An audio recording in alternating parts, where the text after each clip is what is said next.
I lifted Camdyn up and over the bassinet. She gasped, and I felt her take her last breath.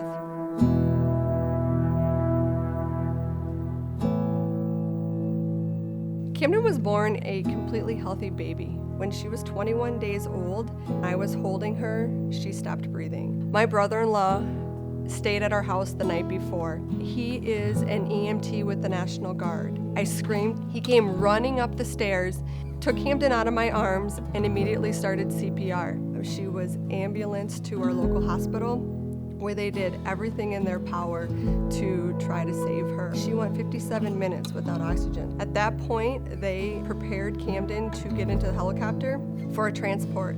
And her pediatrician looked us straight in the eyes and said, "We don't know if she will be alive when you get there, but this is the best that we can do here." And when we got to the University of Iowa Stead Family and Children's Hospital, it was a whirlwind. They did every blood test you could think of. The genetic department was pulling things out of every research manual they could find to try to give some answers to the questions.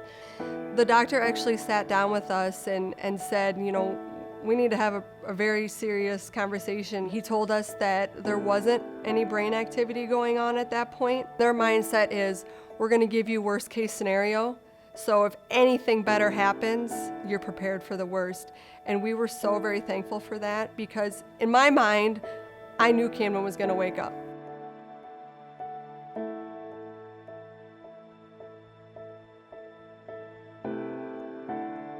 Camdyn received her second helicopter ride to the University of Iowa Stead Family and Children's Hospital.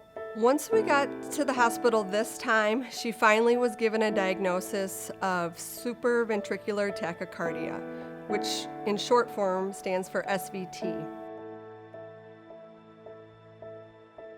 During the first 2 years of Camdyn's life, we made many trips to our local ER. And because of the need of all the ER trips, the University of Iowa Stead Family Children's Hospital developed an ER protocol for our local hospital, which was seriously a godsend because it made our doctors and nurses ready and prepared to handle every time that we came in.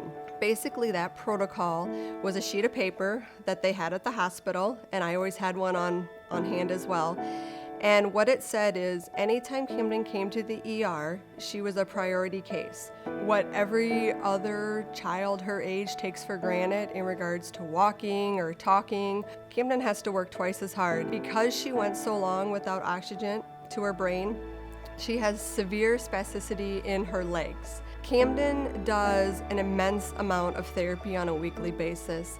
She goes to physical therapy multiple times a week, occupational therapy multiple times a week, speech therapy multiple times a week. 11 years ago, Camdyn was told she may never walk, she may never talk, and she never took any of those things to heart, because in Camdyn's eyes, she was going to always prove someone wrong. And she has progressed beyond my wildest dreams. She's never been in a wheelchair, and right now she's about ready to give up her walker. If it wasn't for all of the doctors and nurses, we wouldn't have brought our baby home with us. They gave her a chance at life, and if it wasn't for this hospital, Camdyn would not be where she is today, and she would not have made the progress that she has today.